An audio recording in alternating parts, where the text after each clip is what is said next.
welcome back to things no one cares about, or perhaps more aptly today, things only super sleuths care about. So I have a slew of other videos in various stages of productions. I literally have a video that is like almost done edited, but I had to halt all of that and all of like anything else going on in my life because my sister and I recently finished playing through the most recent installment of the Nancy Drew series, Mystery of the Seven Keys. And in our opinion, it was bad. Like, we had no fun playing it, we didn't enjoy it at all, and it sucked. And this suckiness, this badness is twofold. Because one, it sucks to play a game that sucks. That sucks. And two, it especially sucks when the bad game feels like a death knell in a franchise that you really love. And, you know, there's some recency bias going on, I'm sure, and some other things going on, but unfortunately, this badness in Mystery of the Seven Keys, it does feel like a death knell. Given that the game just came out, given that I just finished it, and given that it's Christmas time, I wanted to revisit talking about Nancy Drew. I've talked about it like a couple years ago.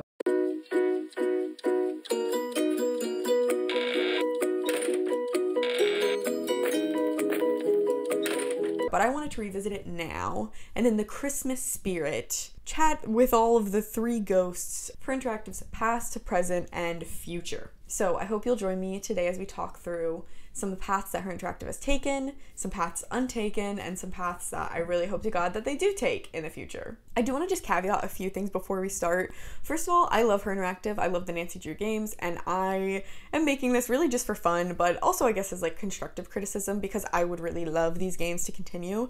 And the second thing is that 90% of the time, I am not criticizing the like decisions or actions of any individual employee. I say 90% of the time because I think that other 10% of the time, I will be criticizing some of like the senior leadership and some of the decisions that they make, and I think that that's totally fine. You're senior leadership, you are where the buck stops, so people do get to criticize you.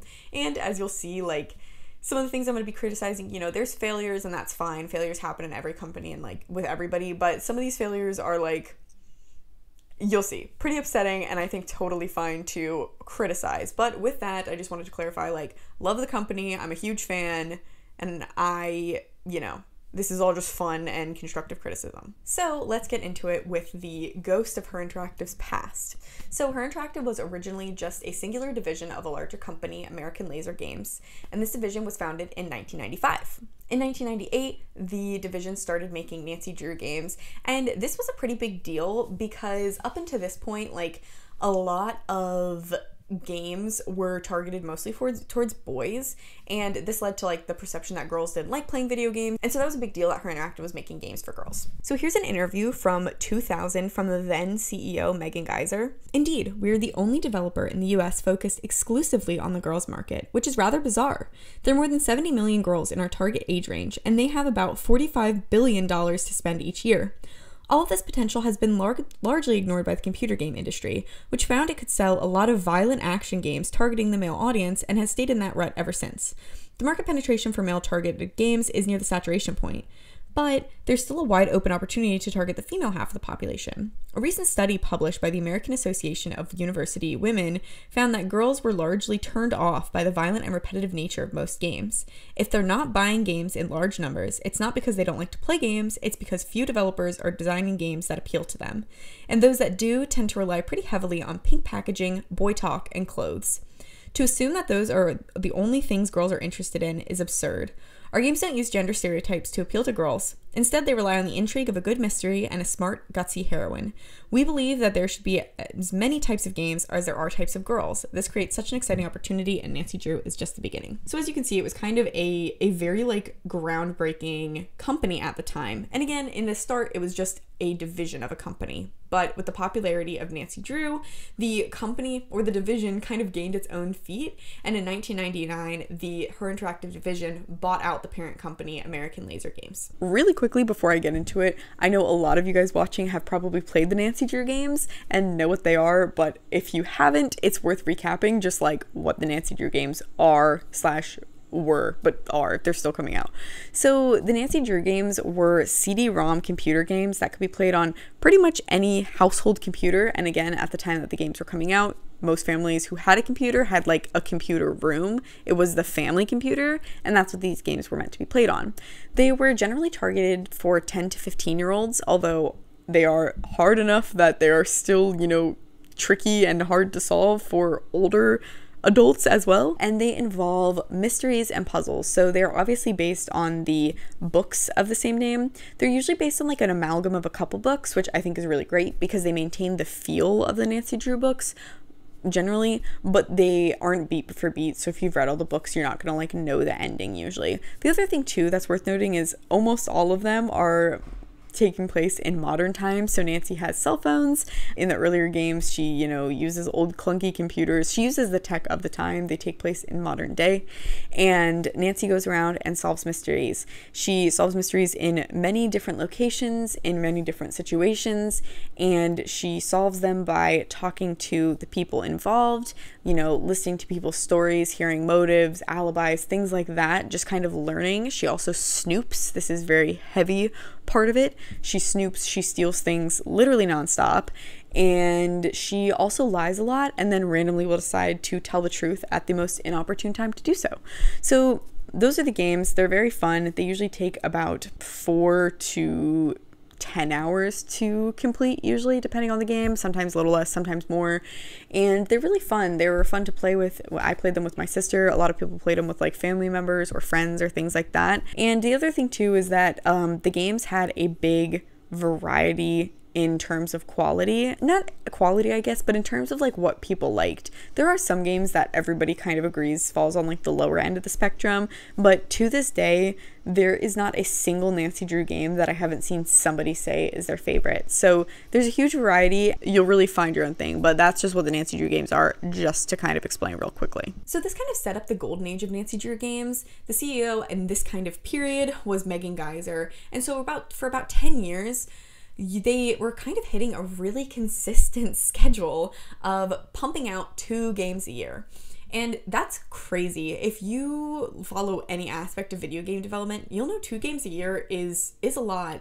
And while these aren't, you know, AAA games, they're not Uncharted, they're not games that have like that kind of open world or like, you know, 3D aspect or a ton of like side quests. It's not that kind of game. They still are very impressive games, and most of the games on your first playthrough are going to take about anywhere from like 4 to 8 hours to play through, and there's such a wide range because they sort of kind of developed this rhythm of coming out with 2 games a year, but one of the games would be shorter and one of the games would be a bit longer. So there was a range in terms of how big and developed the games were. So for instance, you had games like The Haunted Carousel, which is a really short game. I think you can complete it in like 2 to 3 hours. But then you also had games like Shadow at the Water's Edge, coming out a fair bit later than Haunted Carousel. But just an example, that's a game that's really long, has a ton of puzzles, and that game takes a long time to complete, even if you've played it before. So there was a pretty big range. But all that being said, 2 games a year is a lot. And that's not just me saying that from the outside perspective. That's something that employees also thought. The fact that we could knock these games out every 6 months still blows my mind, said one former employee. You know, some foreshadowing with the former employee bit. We had a schedule, and once you get the deadlines understood, it's incredible what we were able to produce. So this is kind of the second aspect of unorthodoxy that Her Interactive had at the time. First, they're making games for girls, not normal, not done at the time. And second, 2 games a year, very, very crazy. And they were able to do that for a really long time. Like I said, this was like a decade of the golden age of Nancy Drew. So the other unorthodox thing about it was that this was a really small company. And not only was it small, but it was consistent. So Her Interactive at this point had, I think, anywhere from like, over the years, going from like 5 to 10 to about 35, really maxing out at I think 35 employees in this era. And that's a really small company. That's a really small video game company. And the other thing that was strange about it is, I'm not a video game creator, I don't make video games, but most other video game companies, from what I have read, most of the times they use contractors, they work with different studios, and most importantly, for this part, there's different people working on each game. Sometimes this number did go up more into like 50 when they started adding in contractors, but there was still that core group of 30 people working on every single game. It's extremely strange that Her Interactive, for this 10-year long period, for the most part, it was the same group of 30 people working on every single game. It was a great culture. We got along and enjoyed what we did.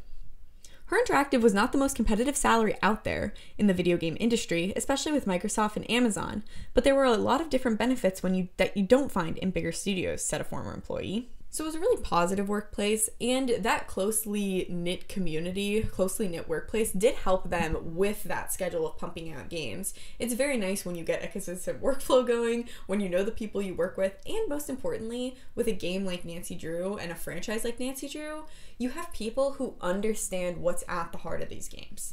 And that brings us to the community that developed around these games at the time, because the community was just as tight-knit as the company, and there was a lot of synergy going on here. So because you had such a consistent team of people working on the games, that meant that they were creating games that had a really consistent feel and also had like certain inside jokes from game to game.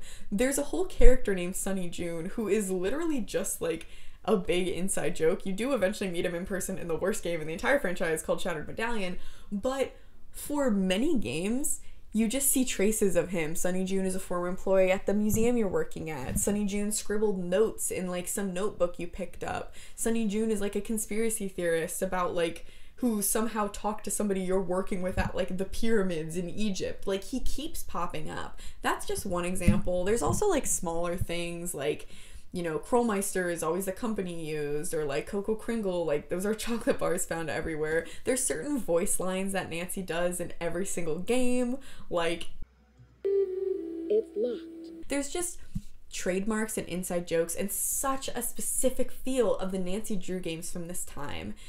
At the beginning, I'd say this was different, like Secrets Can Kill doesn't really have that same feel. I think you do start to feel it with Stay Tuned for Danger, and then we will get to talking to Mystery of the Seven Keys and Midnight in Salem, the most recent two games, but literally every other game in between there, which is 30 games, has this feel and has those inside jokes. And so it was just right for a really tightly knit fandom to come in, latch onto it, and really dig into it. So the community formed.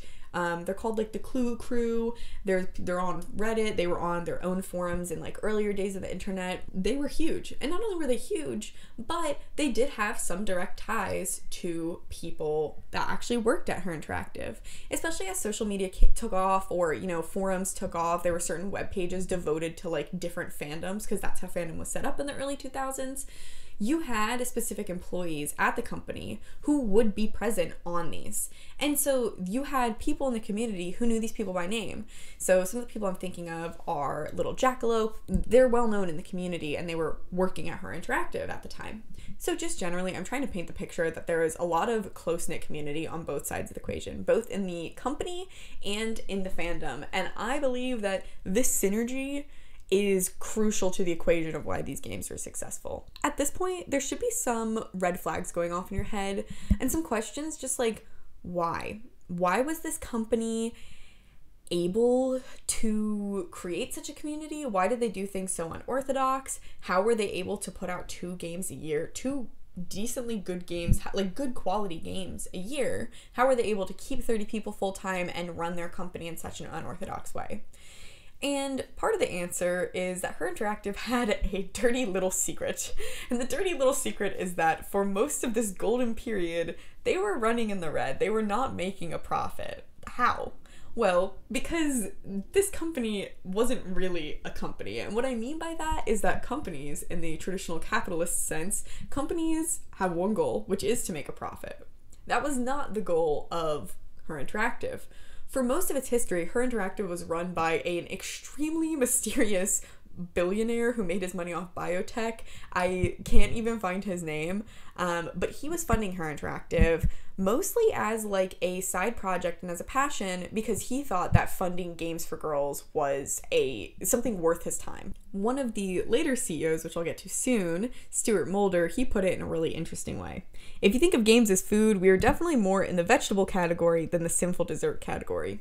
And so all that to say that like this was a game franchise that was made more out of like an edutainment kind of perspective and more about doing something good than about making money. So for this golden period, the games were so good, the employees were treated so well because the funding was separate and the funding wasn't tied to turning a profit. It wasn't a traditional investment in that sense. The guy wasn't looking for, his money to increase. He was looking to make good games.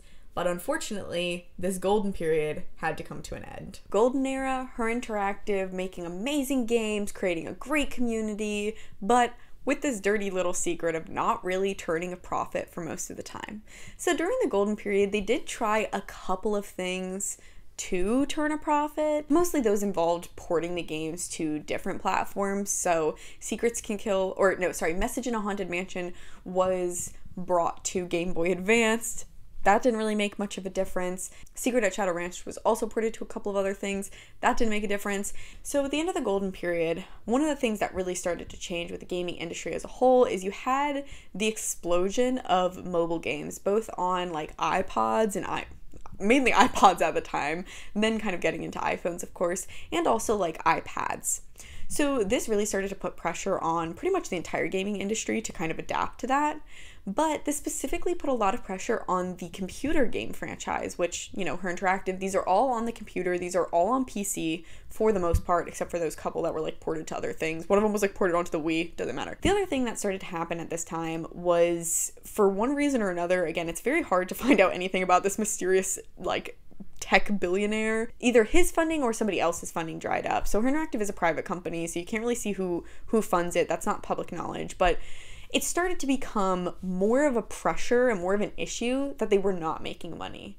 So at this point, I like to call this era the Pyrite era or the Fool's Gold era, because I think to the outside, for the majority of Nancy Drew fans, they weren't really aware anything was wrong at the company because they were still putting out 2 games a year.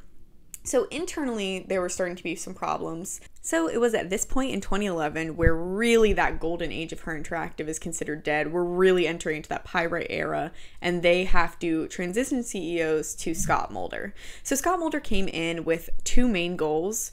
One was to find more investors for the games, and this is an uphill battle, as you can imagine, because it's already hard to find investors for like a new product, a new company, but it's even harder when you've been making games already for over a decade and they've never made a profit. So it's very hard to show investors that now it's going to make a profit. These were people that really had to be sold on that vision of the franchise and on like the mission of providing games for girls. Another thing I didn't mention earlier is that the motto for Her Interactive is for girls who aren't afraid of a mouse, which is just genius.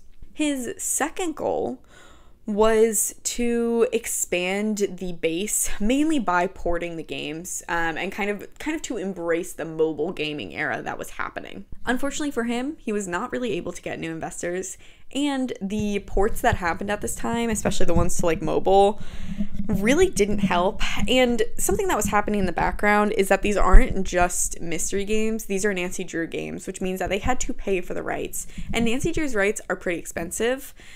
So that's kind of adding pressure because it's like, it's a pretty high cost that has to be maintained. They can't lose the rights to Nancy Drew games because then they're not going to be Nancy Drew games. So this was the problem for pretty much all of Mulder's tenure at Her Interactive, was that he needed to find new investors specifically to make this move to mobile gaming work. Obviously, it's a pretty big investment to switch up your game platform that much and to make your games like not only just portable to that, but games that are like made for mobile. So unfortunately, 2011 to 2014, this Pyrite era, even though it looked kind of okay from the outside and fans weren't really savvy to what was happening at the company, It was really a hard period, especially for the CEO, and eventually, one day, CEO Scott Mulder just didn't show up to work. And this was so out of the blue that most of the employees, pretty much all of them, just thought that he was out sick and didn't really know what to make of it. And it took over a week for the company, again, a company of only like 30 people, a small, closely knit company, it took them over a week to learn that their CEO had actually quit. His departure was very sudden and unexpected. It was not a thing that we knew about or had any hint of, said one former employee. By the way, a lot of these quotes are from a Kotaku article that I'm going to be linking in the description because it's really, really helpful. But there's this one specifically really sad part in it. The author is speaking with Stuart Mulder. Stuart Mulder does not mince words or shy away from past snafus. When I asked him about his departure, he paused only briefly before saying, "What I tried to do hadn't been successful. It was emotional," he said, to leave knowing that he hadn't done what he'd come to Her Interactive to do. "I didn't handle my departure well. I was embarrassed. It was just, ugh." So that's like really sad. And again, because this was such like a close-knit company, and it was a close-knit company of employees who had worked on the same franchise for a long time and who believed in it, after his departure, they actually just kept chugging along and kept working on the game that they had been working on. And this was in 2014, so the next game that came out after the departure was Labyrinth of Lies. Still a really great game. This was a big deal, and this was when a lot of the external fans started to catch on. And if they didn't catch on when Stuart Mulder left, they certainly were about to catch on to what was happening at Her Interactive when the next CEO came in. So with that, we're leaving the Pyrite period, and we're entering, I don't know what to call this period. I guess maybe the Dark Ages. Honestly, I'm going to call it that, because this is an extremely controversial period, and this is the period that's going to bring us up to the present. So I know we've been in, Ghost of Her Interactive's past for a long time because there's a lot of past to get through, but this is like near past now, and this is really okay, I'm just going to call it the Dark Ages. It's not as nice as the Gold period or the Pyrite period, but the Dark Ages is what we're going to. So why am I speaking so strongly? What was so bad about this period? The new CEO that came on after Stuart Mulder, her name was Penny Milliken, and this was big changes for a lot of reasons. First, off the bat, people already knew that she was going to be shaking up a lot of stuff because her background is not in video gaming. Her background is she worked at Disney and she was a marketing leader. Initially, that kind of could be a good strategy, I think, because ultimately Her Interactive had a base problem, which is that they weren't attracting new players. So they had this really loyal fan base, but they weren't really, they kind of did have a marketing problem. They weren't good at expanding that player base while still keeping the existing player base happy. And that second part is really what's going to become crucial in this period. So prior to 2014, after Mulder leaving, the main problem is that they're trying to address expanding the player base. And they are not doing anything that would even remotely piss off the existing player base. Penny Milliken, for better or for worse, she doesn't care about that. Obviously, I am the existing player base, so when she's doing things to piss us off, that's going to piss me off. Just, putting my biases out there. So what did she do that was so bad? Her main solution, her main tact with it was cutting costs and marketing younger. Marketing younger, sure, that makes sense. Again, you got to remember, Her Interactive, this all started in like 1995. The games feel dated, and while that's part of the charm for the existing fan base, very clearly that is alienating potential buyers, especially when you're talking about the fact that this exists as a PC game. As a PC CD-ROM game, they did need to put all their games on Steam. That was like kind of a no-brainer, and they did need to kind of move to a more modern phase. So I can agree, but the practicalities of it, I cannot. Part of that with, going younger was firing or stepping away from the voice actress of Nancy Drew, Lani Minella. And Lani Minella is an extremely famous voice actress, so I'm sure this somewhat, they maintain it wasn't about the cost cutting. I'm sure that helped. She's very well known. She's probably a very expensive voice actress, but they maintain that they needed to cut her because she is very old at this point, and she does kind of sound old, I guess, but I never had a problem with that because Nancy, Nancy Drew is technically a teenager. She doesn't act like a teenager. But anyways, so they fire her. This pisses off a fuck ton of fans, naturally, because the whole game, if you've never played them, Nancy is like narrating everything. You are Nancy. You are talking as Nancy. You are hearing Nancy's thoughts. Like, you are getting Nancy's sassiness. So to remove the literal voice of Nancy, that is such an aesthetic of, like, objectively, aesthetically, like, crucial part of the games. Of course that was going to piss everybody off. So the next thing that she did that was pissing fans off was another thing that I can understand in principle, but not in execution. And that was stepping away from the old game engine. So again, I am not like a video game creator. I don't know the details of this, but long story short, the game engine that they were developing the Nancy Drew games on, it was the same engine that they had been using since 1995. So very old, very clunky, and it was getting to the point where it just wasn't an option anymore. So for better or for worse, it wasn't an option. What she switched to was a game engine called Unity. So the concern from the fans was that this was going to just disrupt the feel of the game and that the engine was core to how the games felt.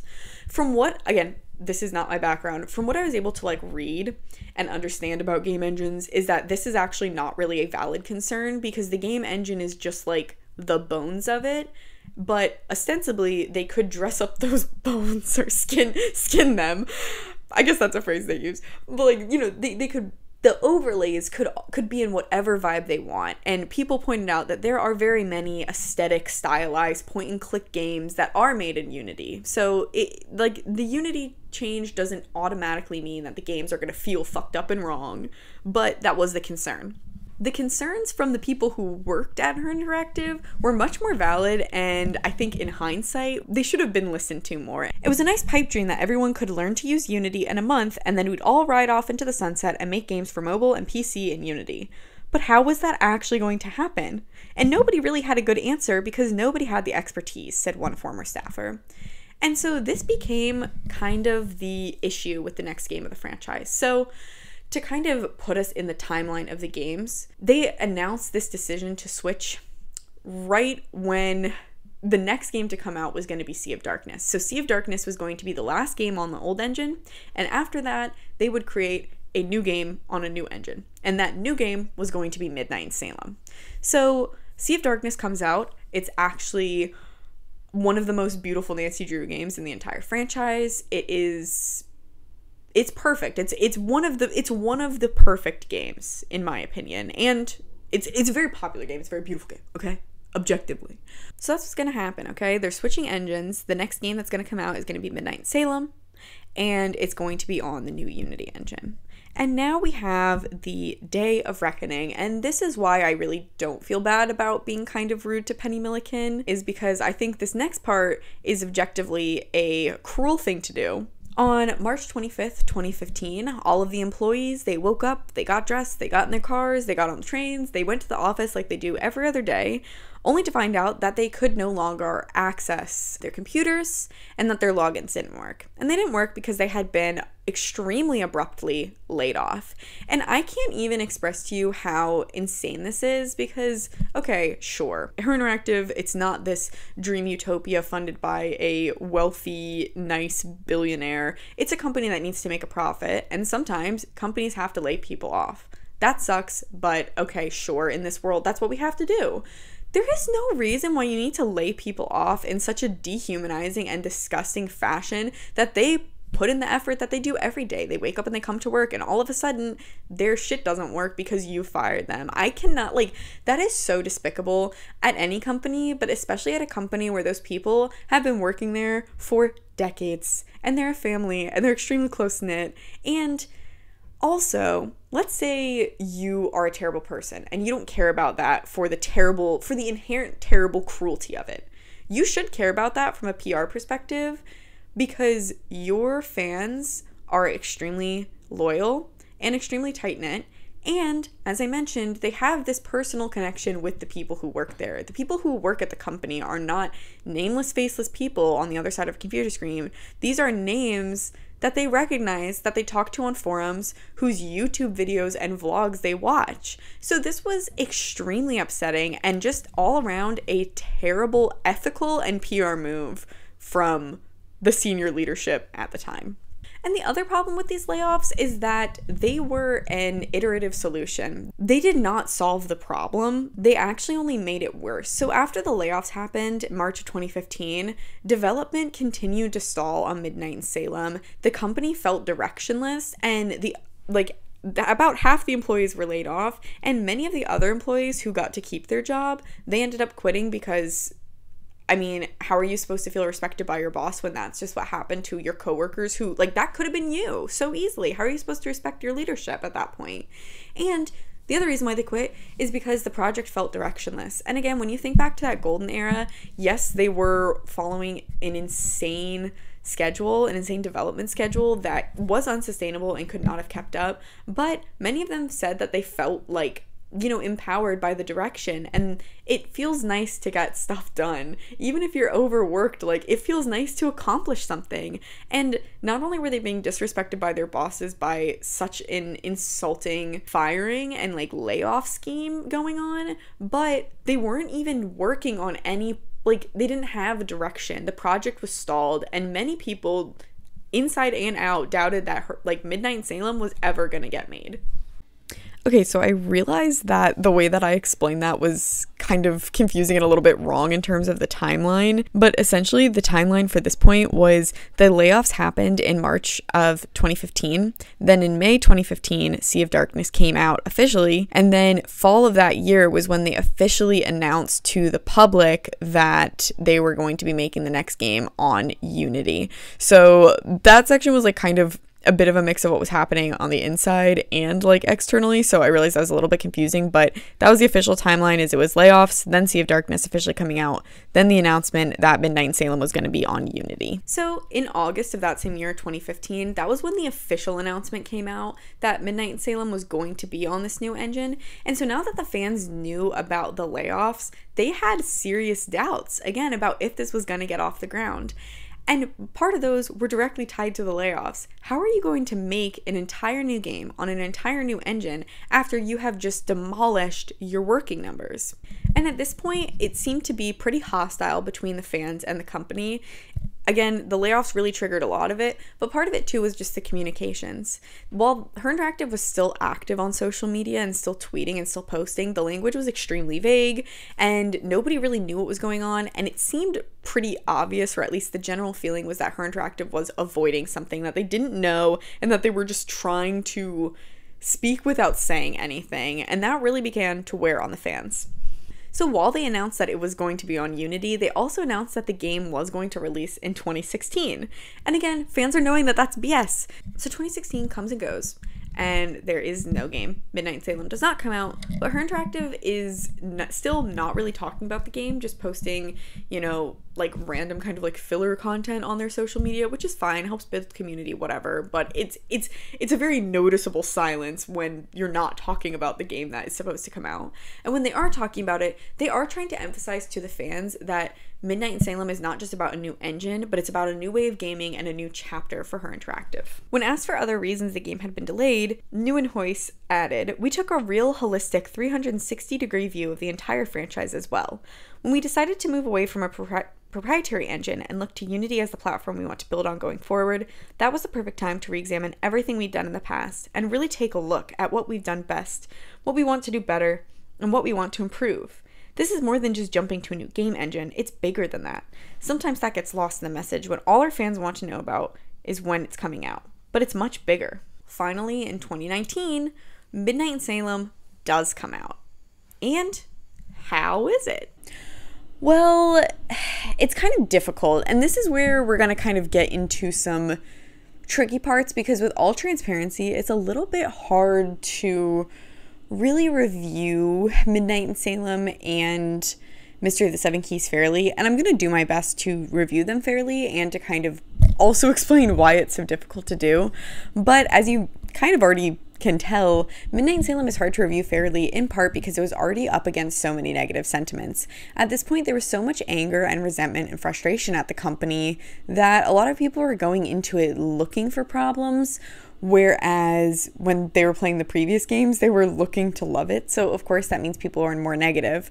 But at the same time, there were some like very valid reasons for people to be negative about the game.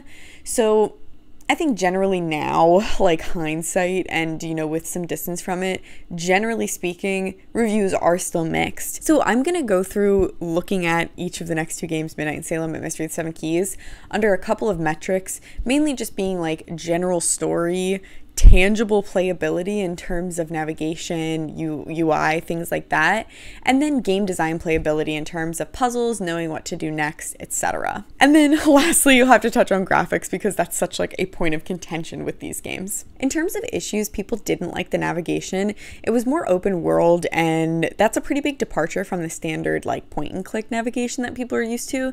So people didn't like that. People also did not like the lack of puzzles, and this comes into that kind of like secondary playability, because the lack of puzzles meant that it was kind of like a bit of a boring game. There weren't too many difficulties with like knowing what to do next. In all honesty, it was honestly like kind of too easy to know what to do next, I guess. Or sometimes you'd play a puzzle and it was like barely a puzzle, and so you'd be like, okay, like was like that it? Generally speaking though, I don't think people had too many complaints about the story. I personally really like the story. I think it kind of fits in with the vibe of the universe, with a lot of the conflict revolving around like a family. I also really liked that Deirdre is there. I like seeing the Hardy Boys. One problem, and this was a very big point of contention, was with the voice actress who replaced Lonnie Minella as Nancy Drew. And again, I just want to reiterate that I don't think that the new voice actress, Brittany Cox, I'm not saying she's untalented. She's obviously very talented. She has a very robust voice acting career, but I do think that there's something wrong here, and I'm not sure what it is. I don't know if it's a lack of, like, if it's poor direction from the team. I'm not sure if she doesn't know the context of the lines she's reading, or if just like plainly speaking, she's not a good fit for the role, which isn't her fault, but there's something just kind of wrong here.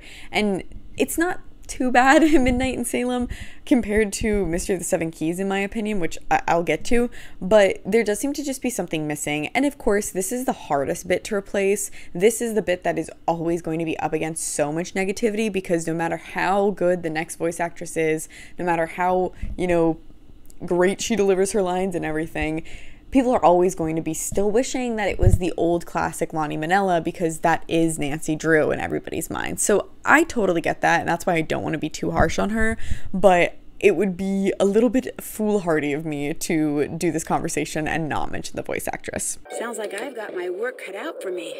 What do you think happened to Magnus? You've had problems with the festival the last couple of years.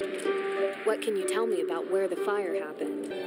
Can I ask some questions? Speaking concretely, though, about the problems that Her Interactive has had, again, thinking about needing to expand the customer base and needing to keep the existing customer base happy, this game did neither, ?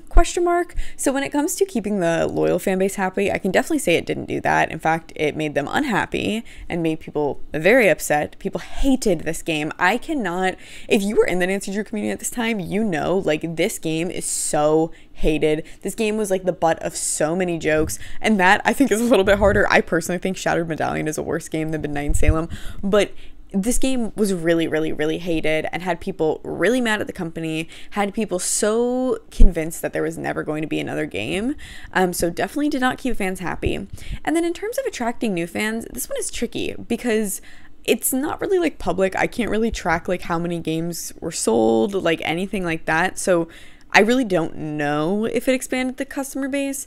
In terms of what I've seen anecdotally, which again, I recognize is anecdotal, that's not really like great data to go off of, but what I've seen from like subreddits and the people who like write in there, I have not seen many, if any, people say that like Midnight in Salem was their first game, that they like found Nancy Drew through that game, which could mean that either new people played it, hated it, and didn't want to join communities like that, or that no new people played it, which I kind of figure that's the more likely option.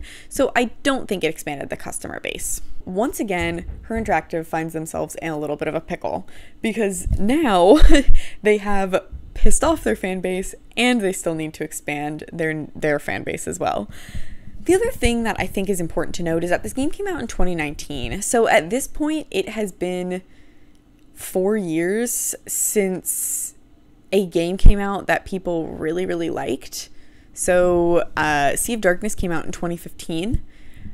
and it's 2019 and the only thing you've done is piss people off in 4 years. So Her Interactive had a really big job to do in correcting course and in trying to get those loyal fans back on track while still hoping to expand or modernize and then expand their fan base. You know, that's kind of what they're looking to, modernize to then expand the fan base. So what they did to combat this is a lot of like internal marketing and just like general community building, which is great because Her Interactive, prior to all the shenanigans and issues in 2015, Her Interactive had always been very good at that and very good at that community building. And I think that they did a really excellent job of that in this time period.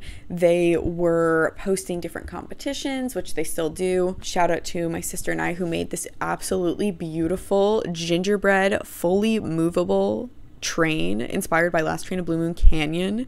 It has glass in the windows, candy glass in the windows. We made little figures and it's beautiful.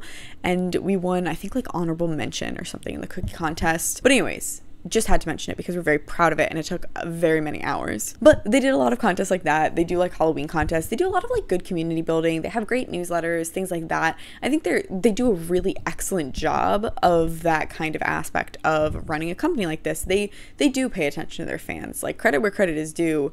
They had some snafus, but like they care about their fans a lot and they do a lot to build that community, which I think is really great. And it's also really interesting because in this time period, it became a little bit more mysterious to know about the company itself. So while they were still doing all that like marketing within their community or like, you know, marketing on social media, just building community, they weren't really releasing information about the game itself. And this was definitely a direct lesson from Midnight in Salem because obviously they had announced Midnight in Salem was going to come out in 2016 and then it didn't. So kind of going forward with their next project, they were really not releasing much at all. And I think that that's okay. I do think, again, they were having a similar problem that happened with Midnight in Salem, where when you're posting so much in a community, it looks a little strange when you're not posting anything about what you're making at the time, and naturally that led people to assume that they were working on nothing behind the scenes. I think that it's like that's a problem, but at the same time I don't really know if that's avoidable because like I think that it's better than posting about something when you're not ready to. Like I think that that's a fine move. Oh, Lily, you cannot do this. So they weren't posting about the project, and also at this time it became more difficult to know what was going on at the company itself. So one thing that was adjusted between Midnight in Salem and Mystery of the Seven Keys was how much and like in what way employees were spotlighted and kind of like brought in and kind of like personalized. So I mentioned during that golden era that fans had like a connection to like the individual people like working at Her Interactive, and a lot of this was like just kind of like existing in forums, and some of this was also kind of on like official Her Interactive forums. So Her Interactive like was aware of this and like definitely like endorsed it. So after the layoffs and during like Midnight in Salem, this definitely reduced like a fair bit. They really only had like a few people who were named kind of sharing stuff, and it really was like only on like official Her Interactive channels, and it was like it was a lot more reduced, just in line with like the general reduction of like communications from Her Interactive. This kind of continued with the development of Mystery of the Seven Keys, although now they were kind of like choosing more like specific spokespeople. So like Brigella and Rue are like two like spokespeople now for Her Interactive that like they use their faces. They like have them do little like video parts with like any public communications and things like that on their YouTube channel, which is great. But there is kind of like a very like marked change now where pretty much all of the communications that come from any employees are under like official Her Interactive communications. It's not so like informal like on forums and things like that. It feels a lot more branded, which feels fair, but definitely like is a bit of a change. And I think that this like is noteworthy just because it marks kind of like probably like the new normal for the relationship between fans and like staff at the company, which is more branded and less like organic. I think that this is a change, but I think it's a step in the right direction. Again, when we think about like the golden era of Nancy Drew and of Her Interactive, there was that big cross tie between the community and the staff, which I think on one hand is really great to build that community, but on the other hand, from like an employee perspective, it does open up like employees to a lot of risks and parasocial relationships that isn't really part of like a standard job description, especially when it's like everybody on the team has that kind of relationship, or like you know that everybody in the community is like researching everybody at the company. So, you know, while that's a level of like relationship that might be expected of social media managers or anybody in like that kind of comms role, that's like not really something that's normal for somebody who just does like development or like, you know, like literal game design and things like that. And so I think that it's an appropriate decision to scale that back and to not have your employees be so public, or at least to like let them choose their publicity. For the purposes of this video, I did try to research some of the employees and some of the current employees. This is nothing more than like things like Glassdoor and like LinkedIn. I'm not like, you know, detailedly stalking anybody. And I did notice that a lot of them are private on LinkedIn. You can't even see their names and you can't even see their pictures. You can just see that there's like an employee in that role at the company, which I think is totally appropriate and totally fine. So all that to say that the fandom had considerably less information to go off than before. And while all of that is like totally justified and fair, and I think like a like good decision from Her Interactive's perspective, this did make fans just feel generally like nothing was going on because they had so much more like there's so much less information. So what we do have is this article that is an interview from Super Jump magazine, and I actually reached out to the author of this just because I was like curious how this came to be, and mainly I was just curious in knowing like, was this part of the marketing for Her Interactive? Like, did Her Interactive reach out to the magazine itself to run this article so that they could kind of like advertise it a little bit, or was it kind of like the more traditional way where the journalist like reaches out? The journalist did reach out to kind of get more information following the release of Mystery of the Seven Keys, and it's a really great article because it does interview a lot of different people in a lot of different roles. I will say that it does seem like more scripted than a traditional interview, which is totally fine. A lot of interviews do happen that way, where it's like it is kind of more scripted, but all that to say that the portions in this piece definitely at least seem like they were written from a PR and like legally approved perspective, which is fine, but like it's way more formal than the interview bits and the quotes from the Kotaku article. So just wanted to preface that. Also, this article that I'm going to be like referencing and quoting a couple times in this section is from after the game was released. It kind of speaks retroactively, and so I think it's really helpful to get an understanding of what Her Interactive was thinking at this time. After completing production on our first game on the new Unity engine, Nancy Drew Midnight in Salem, Mid, we immediately began looking at what we wanted to implement in the next game. We especially considered the important fan feedback, brand elements, and the technology updates needed to improve systems. We are keeping in mind not only Game 34, but also future games so we can make each new game even better while keeping those essential pillars of a Nancy Drew game at the forefront. We took time to create the new dual navigation system, I will touch on this later, develop new features, update the character production and animation, and explore ways to enhance the game's visual fidelity, making technical adjustments to the game engine along the way, all to be ready for Game 34. As we work to adapt the Nancy Drew games for all audiences, we're constantly looking for ways to reimagine old mechanics and design aspects in the 3D world of our new games. In the future, we will continue looking for these opportunities and improving on what we have already adapted, such as the classic mode. The dual navigation system is a great example of what we are doing to appeal to both our longtime fans and new fans alike. So let's put a pin in the dual navigation system and we'll see how that kind of turned out in the actual game. But what's really prevalent here is that they really wanted to make it clear that they were listening to fans, that they cared a lot about what fans had to say in moderation about Midnight in Salem. And I laugh and say in moderation because obviously the large kind of sticking point for fans of like, go back to the old stuff, go back to Lonnie Manila, go back to the old engine, that was not happening. But they were happy to like, you know, take criticism in part and adjust. And I think that that is a good response. I think it's not good when companies completely cater to fans, because that's not realistic. And I think people love nostalgia too much that is going to keep them entirely in the past. So I think they're right in some part to kind of stick to their guns with wanting to change big aspects like the engine, like this 3D feel. But I also find it very promising that they did want to listen to fans, that they did want to, you know, respond in some way to the navigation complaints from Midnight in Salem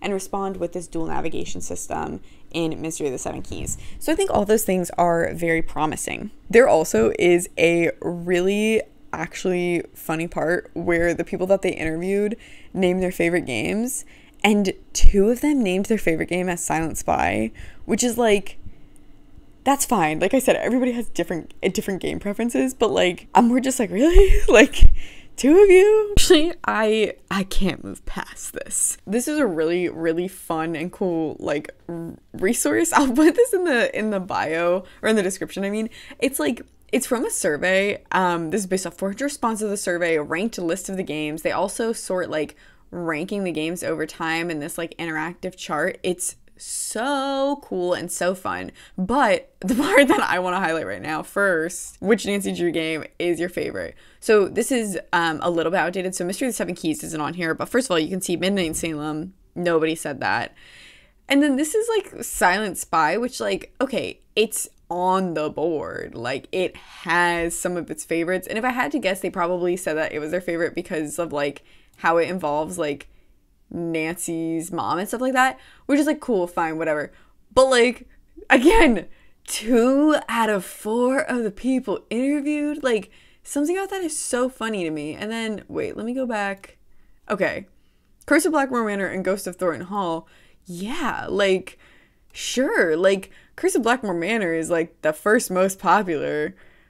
Ghost of Thornton Hall number 6. I guess on this Silent Spy is 16, but I'm like, that's like, there's 33 games on this list. No hate, because like I said, everybody's got their favorites, but this just goes to show, like I said, really polarizing question of what's your favorite and least favorite game in the franchise. So with that attitude and with the social media activity that they were doing, it was clear that they were working to respond to fans being unhappy, that they did want to fix that part of the equation. Again, it's so hard for me to tell what external marketing they were doing, and that's why I wanted to understand how this article came into being, because I wanted to know if this was part of like a larger like advertising or like word of mouth campaign, and that doesn't seem to be the case. So it is like kind of hard for me to tell like how much they were looking to advertise externally. I did try to like look on their ad libraries to try to get a sense of like who they were kind of trying to advertise for. So this first one that I looked for is just for like anything on Google ads. So this is for like Google Maps, Google Play, YouTube, Google Search. And it's like really interesting because, well, okay, first of all, a lot of them aren't showing up. I have no idea why. I don't think that that's their fault. I just don't know. So I can only see some of them. But some of this is like very strange because like, okay, this one's for general, like just their whole catalog. That's fine. Looking for mystery, satisfy your need with adventure for adventure with Nancy Drew mystery. Cool. This one is kind of weird. This game transports players to the heart of the historic city of Prague. Awesome. Like, I don't really understand what this image is trying to show me about Prague. This is like a lock-picking minigame. That's like the voice actress for Nancy, I'm pretty sure. Like, I don't really know what that's supposed to show me if I'm not already like involved. So this one seems to be a little bit more like geared to people who already know what Nancy Drew games are and just might not know about the new one. This one seems like a good one for like external people or new people. Same thing with this one, unlock a new case. I think that, I don't know, this one could be external too. But then there's these weird ones that, if I understand correctly, seem to be for like external people, and they seem to be like, you know, this is Google search ads, so to my understanding this is for like trying to capture new people like based on what they're searching. This one cracks me up because this is a picture of Midnight in Salem. This is clearly talking about Mystery of the Seven Keys. Again, I don't know like what's going on here, like whose fault it is for like it looking weird on the library. But then some of these are a little bit strange. I think this is like them trying to do like the search terms, and this is all of their ads. So this could have been that they tried an ad and realized it showed up weird and then like came back to it or like removed it or something. But either way, it's really interesting because whether or not these ads actually ran or if this is what they were just trying to capture in search terms, I think it's really interesting because like windowed in full screen display mode. Argolfumf is like a Nancy Drew like streamer and YouTuber, so I guess that kind of makes sense. This one is cracking me up because like it's so funny if somebody is looking up something about your game not working and then you're like, we gotta advertise to them at that point. I have no idea what this one's referencing. Got no clue at all. Cozy Fireplaces, I guess it's like that vibe, but that's kind of strange. This is so funny too because this is a really specific puzzle from Mystery of the Seven Keys. So again, why are you advertising to people when they already have your game if they're looking up something about the game? I don't know. Do you know what I mean? Maybe like I might be missing something here. I don't know. This is weird. I don't know if this is just the ad library, but I just wanted to share. So I tried to look on Meta as well. It's like all fan fiction. I don't know what is making this pull up. Oh my god, I don't know what. But all that to say that I don't think they were running ads on Instagram or Facebook. Nah. And you know what's even worse? Some of this looks like AI art. Come on. So I don't think they were really advertising all that much to people who didn't already know what Nancy Drew games were. And I think that that's pretty interesting because external marketing is a really big part of this strategy and ostensibly of that original problem of we don't have enough people playing our games and our games aren't profitable.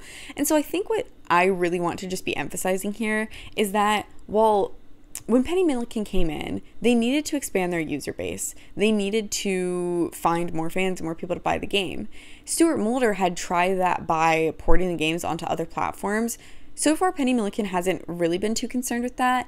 Under like her leadership, they have brought the games to Steam, which again happened kind of late in the company's history, and it kind of seems like an obvious no-brainer. But it's really interesting to me that under her leadership, there's kind of been like a shifting of goalposts where while the modernization was seeking to expand that base and make the games more popular with modern day audiences and broader audiences, Midnight in Salem pushed them back so much that in pissing off their fans, it shifted the goalposts from Mystery of the Seven Keys, where Mystery of the Seven Keys, it kind of seems like the main goal was just to make fans happy and to get them back on board at least so that then they could refocus their goal to expand the base. And I just think that that's really interesting. So what marketing did they do for the game?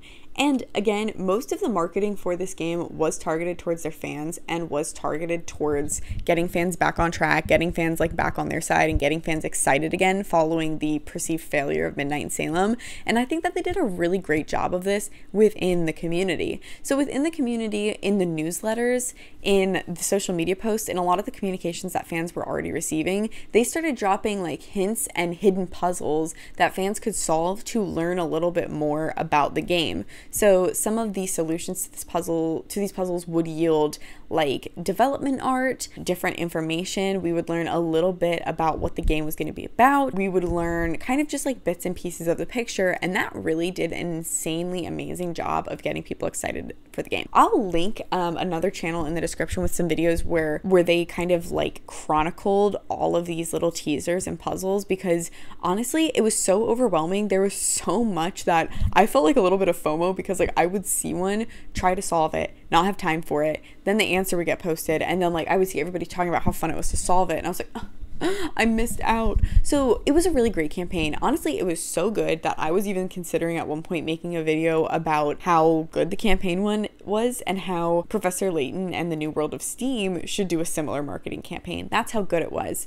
Again, like I will say the caveat is all of these hidden puzzles were in communications that were directed at already existing fans. So forum pages, newsletters, social media things, that's where these teasers were, which I think is fair because it's a pretty high barrier of entry to like have to solve a puzzle to be advertised to. So the game finally comes out. How is it? I already kind of said that I didn't like this game. As I also said, I have a really hard time judging this game, and I I've already recorded this section once, and I wanted to re-record it to try to be more fair and to try to like represent other people's opinions as well, because my experience playing this game was important, but also slightly different than other people's experience playing the game. Going into playing this game, I had like complicated emotions. I was still mad at Her Interactive for all of like the issues in 2015, and slightly for Midnight in Salem, and for letting go of Lonnie Manella. All those resentments still lingered somewhere within me. But I was also so excited by the teaser campaign, like so excited. And also, as I said at the start of this video, I care a lot about this company. I love these games, and I really want them to make more. So I really wanted this game to be good. My sister and I got together to play the game because we've played all the other games together. We really, really, really had a hard time.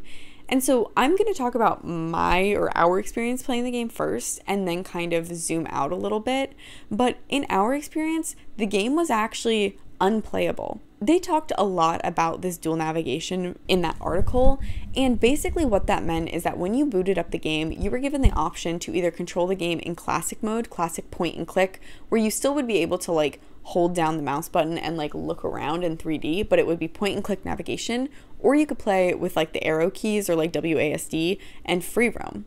And we wanted to play classic mode, so we clicked it, and actually I never even thought about that anymore in the process until looking at other people's reviews after having finished the game, which I think is important because, again, I'm going into this section thinking about the average player and thinking about somebody who just picked up this game and bought it. So we did that. Point and click, wanted to play. This made the game extremely, like, it made the game unplayable. First of all, the navigation was really, really hard. When you play the classic Nancy Drew games, and they are point and click, they're designed for point and click, it's very instinctual and very clean like UI of where to click to go where. That's not the case in this game, and it was so, I truly cannot overstate how frustrating it was, where it would be like, there's a table right there and I want to look at it. And it would take like 10 clicks to get oriented the right way to look at it in point and click mode. Cafe menu, and this are the pictures of Nancy Drew. Hold on, can I move and let you guys see it? Here. Cafe menu. And I imagine in free roam, this would be much smoother. You'll be able to really look. On the cafe menu, we have options for iced coffees, teas, and more. And like the game was so clearly designed for free roam mode, but we had chosen point and click. I had been told I could play through the point and click version, through the classic mode. I should have been able to play that way. Similarly, point and click, that kind of static viewpoint is not just a navigation mode, but like, not to be too pretentious, but you can think about it cinematographically or whatever, where when you are in a static point and click where every screen is designed for you to view it from one angle, that one angle becomes extremely important in terms of communicating through visual language and through that angle what you should be clicking on. If I'm viewing something from this view and there is a letter sticking out of a book at the bottom that I can see from this angle, I should probably click on that and see if I can click on it. It becomes important to kind of like subtly direct you towards what you're supposed to find. In the point and click classic mode, not only did you lose that visual language because the screens weren't made that way, but you were expecting them. So because I'm playing point and click, even though the game was clearly designed for free roam, I'm coming across a screen and thinking this screen was designed for me to view from this angle specifically, and looking for things in this angle, and it wasn't. And all that meant is that I would come across a screen and literally there'd be like one or two clickable things in it, and that's really frustrating. The other bit is that it was actually very hard to then find the things that I needed to find. I think the best example of this, and I'm going to keep this like section spoiler free, but the best example of this is at the end, you need to make something with a time limit. You need to make an antidote at an alchemy table, and the point and click mode positions you looking straight down at the alchemy table, and you're like, what the hell am I supposed to even make? How am I supposed to make it? And the answer is to hold down the mouse button, look up, and grab a recipe. So I wanted to show what this looks like if you play through in modern mode. So I'm using Arglefump's playthrough, and it's worth noting here that even in that mode he had difficulty finding it on his first playthrough. So even in that mode, it like auto zooms you in. He had to use the hint function to tell him that there's a page hanging above, and then he zoomed up and find it. So it was just a little bit strange. In playing the classic point and click mode and just clicking through, not holding the mouse buttons, you can't get that upper view. So like it feels like stupidly hidden, and that's what I mean when I say the game is broken. As a longtime Nancy Drew fan, and as like my sister and I playing together, and we are extremely motivated to finish this game because we're completionists, we finished it. It was miserable. It took like months total because we took long breaks because we didn't want to fucking play this game again. But I'm telling you right now, if I bought this game as somebody with no prior knowledge of Nancy Drew and I just clicked point and click mode, the classic mode, I would have never finished this game. I would have played this game for 10 minutes, gotten so frustrated, quit, and never played it, picked it back up again. And that's a huge problem. So that's like the main part that I want to talk about with my playthrough, because in my mind, that is game breaking. If your game cannot promise a adequate gameplay experience through one of your navigation modes, it shouldn't exist as a navigation mode. And I feel like this is pretty obvious because that's why most games do not have multiple navigation modes. Like the only one I can think of is in the old Animal Crossing DS games. You can either use your stylus or you can use the buttons, and even that is like the same view, and even that has been phased out with the Nintendo Switch. So like I appreciate the sentiment, I do, but like it created problems. I kind of I talked about my experience with classic mode, and I don't want to like show any examples here because I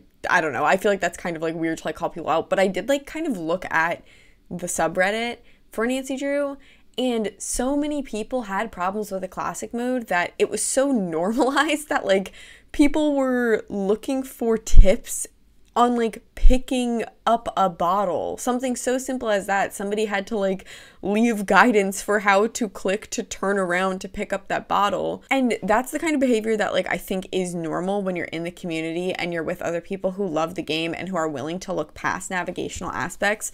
But in a video like this where I'm looking towards the future of a company, that's like objectively ridiculous. That's a glitch. You shouldn't require a tip for that. The other thing too is that there were a ton of other people who switched to like the modern mode halfway through. And so again, it just kind of seems like that is not a gameplay mode that other people used. And partially I kind of wonder too if like Her Interactive realized this, because they did allow people to switch back and forth at any point during the game.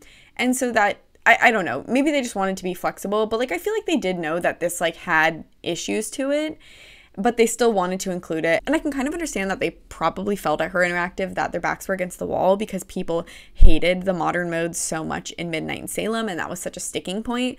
But I do think that this was a situation where they should have just stuck to their guns and said, sorry, it's modern, that's what we've decided, that's what we're doing, and like actually just done the modern mode, because it shouldn't be possible that I played the game in a subpar fashion. And I do understand I could have switched. It didn't occur to my sister and I at the time because we had picked it up, played for like an hour, and then dropped it, and then honestly forgot that that was something that we even chose, because that's so abnormal that like I do think it's a fair expectation that if somebody who didn't know the franchise just picked up the game and played it through classic mode, it might not have occurred to them. And either way, if there's a way to use your product that results in it being broken, that shouldn't exist. And that's kind of my point here. That's our experience, and now I want to talk through other people's experiences to go through other aspects of the game, because in my experience, our game didn't work, and it's not even worth evaluating the other sections, because if you played the game the way I played the game, you wouldn't have played the game. You would have dropped the game immediately. I watched a bunch of other people reviews of how they felt about it and how it worked when they did the 3D free roam navigation, and what's interesting to me is that actually a couple of them mentioned that they started out on the classic mode, found it so frustrating that they rebooted it. In the sense of just like the general gameplay ability, a lot of people ran into game-breaking glitches that required them to completely restart the game. We didn't run into that, but again, like that's another big problem, and especially frustrating when this game took 5 years to come out. Games shouldn't have glitches like that, especially a game that takes this long. There shouldn't be game-breaking glitches. Similarly with the puzzles moving into kind of like more of the like user experience playing the game, not just like sheer like navigability. The puzzles were extremely frustrating. And again, it's good that they listened to the Midnight in Salem feedback and wanted to make the puzzles harder, but the puzzles in this game were so hard that it was demoralizing. And when I say that they're hard, I don't mean that they're just like made for a genius. I mean that they weren't properly explained or given context. Ideally, a puzzle should be hard to solve but easy to know how to solve. I should walk up to a puzzle knowing exactly what's expected of me and what I might need to find to do it, but it should be difficult to do it itself. And this game was the opposite of that, where the puzzles were extremely hard and, dare I say, impossible to know what you were even supposed to be doing. And then when you got the answer, you either didn't understand why that even worked, or it didn't work in some cases. So there was one of the puzzles where it could have 4 correct solutions, but the game only accepted 1. That's incredibly frustrating. It makes you feel very stupid. And my sister and I relied on walkthroughs to finish most of this game, because at this point, having a terrible time just navigating the game, we did not want to have to spend any more time than necessary to get the story and the meat of the game down, because we had already accepted we were not going to have a fun time playing this game and just wanted to get through it as quickly as possible. We did try to make like a decent effort of solving the puzzles on our own, but like, again, we were already so frustrated that like if we didn't know what to do, I automatically was going to look up at least what to do, and then sometimes that wouldn't even make sense. Other people relied more heavily on the game's native hint system, which I think in theory having the game have a native hint system is really great, but I think that what I heard from other people and watching other playthroughs, when you use the in-game hint system, it would kind of give you like a useless hint, and then the third one would just be like a big piece of the solution, which is a bit frustrating because then you still don't understand how they got it. You feel like you're like, okay, well, if you had told me to look at this, I would have put 2 and 2 together. So it just was a frustrating process, and that was kind of widely shared across the reviews that I watched. One of the last negatives that I want to talk about, because again, this is another kind of like weird situation, is with the graphics. So people really hated the graphics in Midnight in Salem and they thought they were hideous. And then in this game, I'm watching a ton of reviews and everybody's like, the graphics are beautiful, the game is beautiful. And honestly, I'm sitting here thinking like, did we play the same game? And long story short, no, we kind of didn't.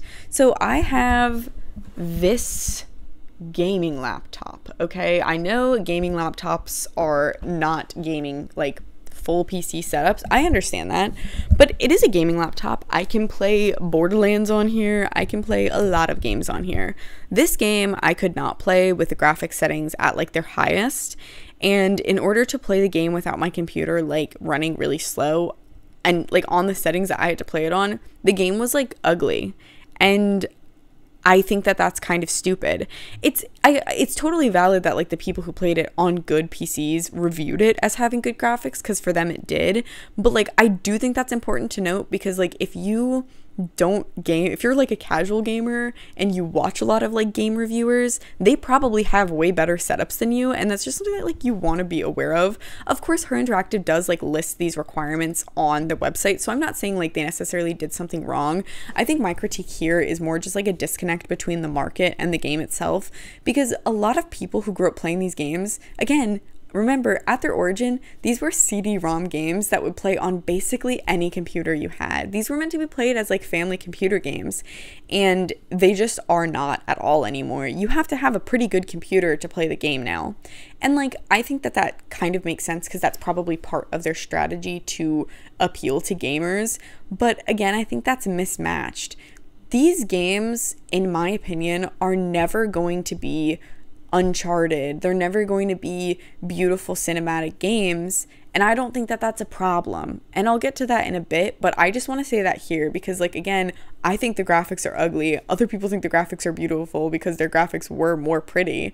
But, like, I just think that it's kind of stupid to spend so much time and money on the graphics and on people motioning many, many times when that's, like, ancillary to what people really like about the game. And then the last thing to just say about the negatives before I move into the positives of this game, because there are positives of this game, is with the voice acting.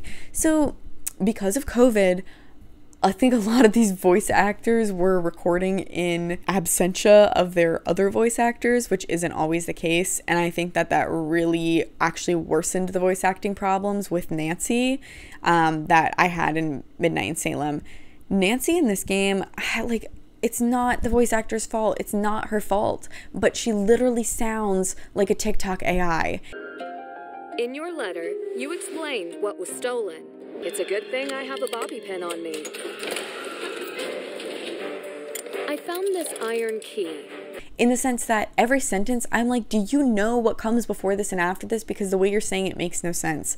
And to that, I say to myself, no, she probably didn't know what came before and after it. And again, that's not her fault, but it is someone's fault, and it is bad. I honestly feel bad for Brittany Cox, the voice actress, because she's gotten a lot of hate in this role, and none of it is deserved, because that's not how that works, and you shouldn't hate on individual people for doing their job to like the best of their ability when it's an artistic role like that, where you are hired to just fulfill what somebody else's vision is. But I think something's wrong with the vision part of it, and that's what I think needs correcting. It was like a very Nancy Drew location. It takes place in Prague, and you learn a lot about the history of Prague. That's really great. That's like the edutainment part. Again, in my sister and I's case, we didn't learn a lot about the history of Prague because we were like miserable and couldn't navigate things well, had a hard time reading everything in the museum because of the navigation problems, and were so pissed off we weren't in the mood to learn, which is sad because I see other people learned more and I'm like, okay. But again, that's more on me, that's not on the game. Overall, the general vibe of this from reviewers who played this, even reviewers who played it on the right navigation mode, on the right graphics, everything like that, their tone was, this is a step in the right direction, but this still isn't it. I heard a couple of people even say like phrases like, this isn't going to be your favorite Nancy Drew game. It's no Curse of Blackmore Manor, but it is a step in the right direction. And I think that that's really interesting. So as we move out of the Ghost of Her Interactive's present, it's time to step into the Ghost of Her Interactive's future. I personally I'm still pretty worried about Her Interactive. I know I exaggerated a bit at the start because that's where my headspace was in, that this game absolutely sucked and was the death knell, and I still am, like, I still think that. I still lean that way, but I do think that there's room for optimism and room for, like, reasonable doubt, mainly because Her Interactive has never operated in the red, Her Interactive has always operated in the red. That just makes it hard for us to know when the expiration date is. How much money can they stand to lose? And that I just don't know and never will know. So this game could have lost them money, and maybe 3 more will come out that will lose them money. Maybe this game lost them so much money that they can't even make another one. I really don't know, because this company doesn't run like a normal company. But what I can say is that I think that this game and this franchise has a problem right now. And I'm really happy that people are happier with the company and that the company seems to be in a better place in terms of its relationship with the fans. And I'm not here to be like, no, that's wrong, you all need to hate the company too. There seems to be sort of like a dichotomy in the community, and I think that this is like a dichotomy in the community as a whole, but a fractally recursive dichotomy, in that it appears on every single level all the way down to the individual, and that most people in the Her Interactive Nancy Drew community feel this within themselves, where number one, there's some optimism because the community is clearly at the forefront of the company's minds, and they seem to care about making it right. They seem to care about taking steps in the right direction. And in some way, this has paid off. As I mentioned, the prevailing thought from a lot of the reviews that I saw, which I will state some of those reviews are people who like are kind of on good terms with Her Interactive, got free games. Not saying that automatically influences their views, but, you know, worth saying. But a lot of them are saying, okay, it's not there, this game is not it, but it's a step in the right direction. There's that sentiment, but I think there's also like the sentiment of like, yeah, it's not there yet. It's not it. It's not right. I have a hard time with this with myself because, again, I feel the same way. On the one hand, I love that they are taking steps in the right direction. I love that they learned from Midnight in Salem. But when we zoom out, that's still a failure kind of. And it breaks my heart to say that because I still want to celebrate them taking a step in the right direction. If we're playing on their terms, if they need to be a quote unquote big boy company and make a profit and whatever, then like you have to be making a good game. This game didn't work. You couldn't play the game. It feels almost silly to me to say, oh, but the story was good. Oh, but the history you can learn. When it's like, if you just picked up this game, if you are somebody they're trying to attract, if you are a new customer and you picked up this game and you happen to choose the classic mode, you were not going to be able to play the game without a walkthrough heavily there right by your side just to know what to literally click. What corner of the room have you not zoomed into yet?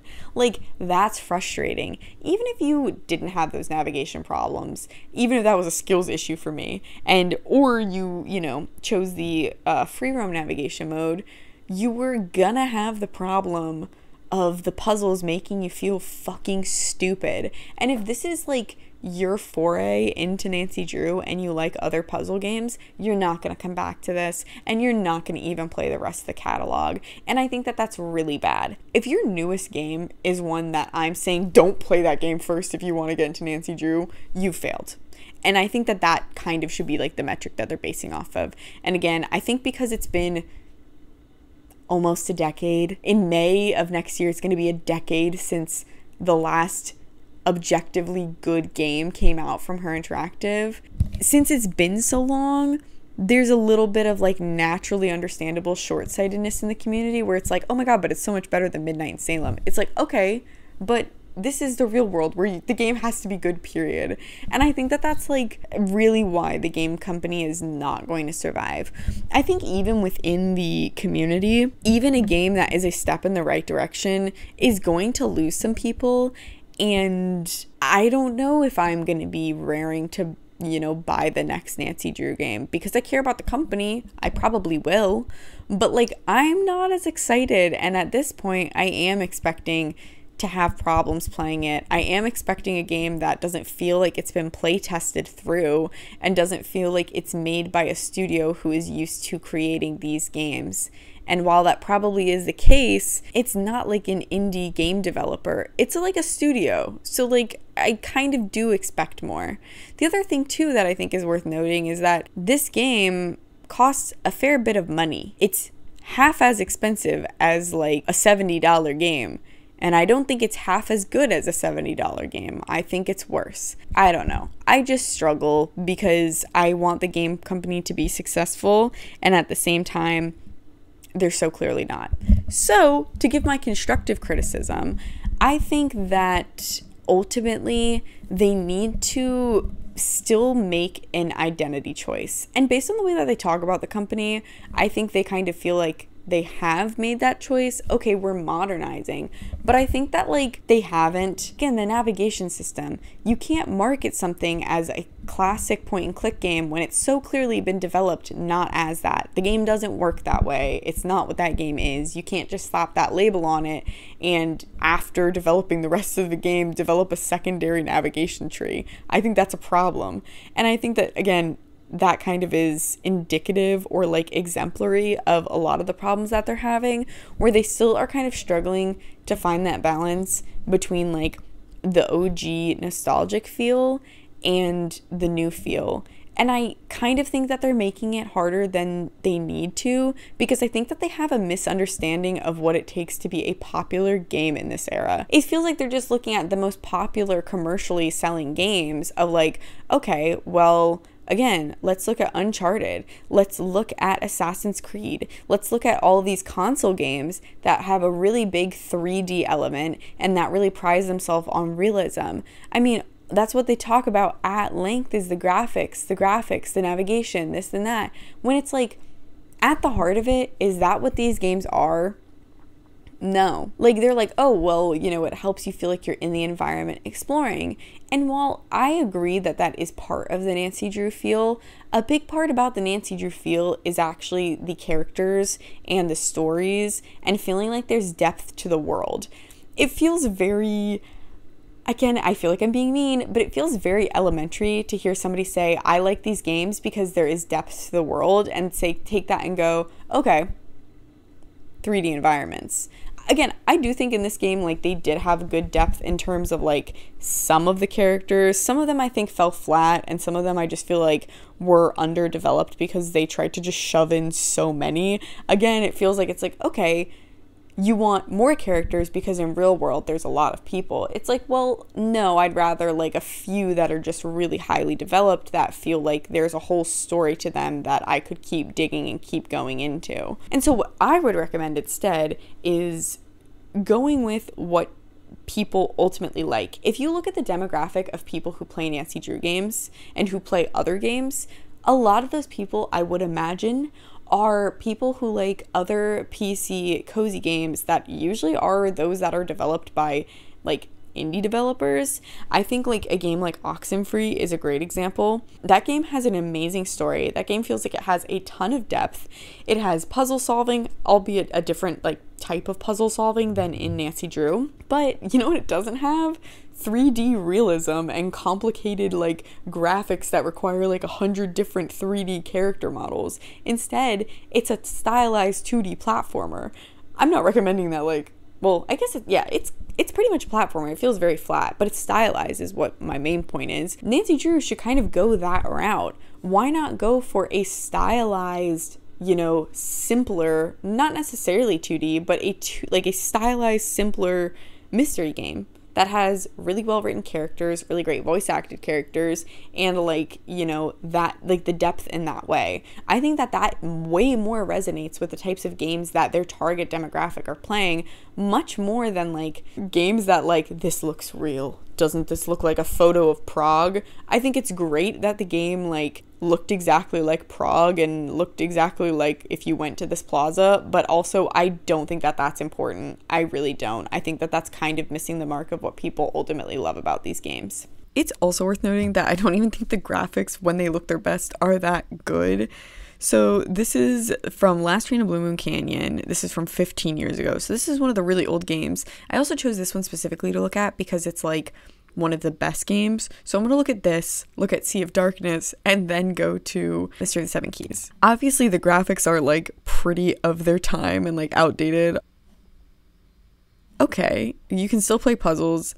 It still looks like cute and like fine. Obviously it is very outdated now, okay?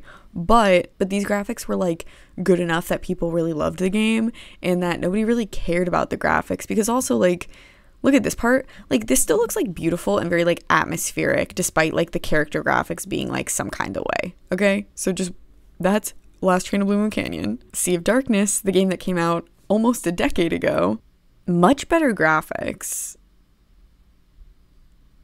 And like the locations are like this is beautiful. It's still not perfect, but like, again, this came out a decade ago. And then now let's look at Mystery of the Seven Keys. The location graphics are very atmospheric and like very pretty. And like, okay, that looks great. Keep in mind though that this is on the best settings. But then when we get to the people, does that really look like a decade's worth of improvement? Like, to me, this still looks like a game that came out in like 2015 or 2016. And I just don't think that it's like, I don't know. I just don't think it's worth like tying their brand to these graphics when it is not even that good and still has problems. Like her hair, come on, man.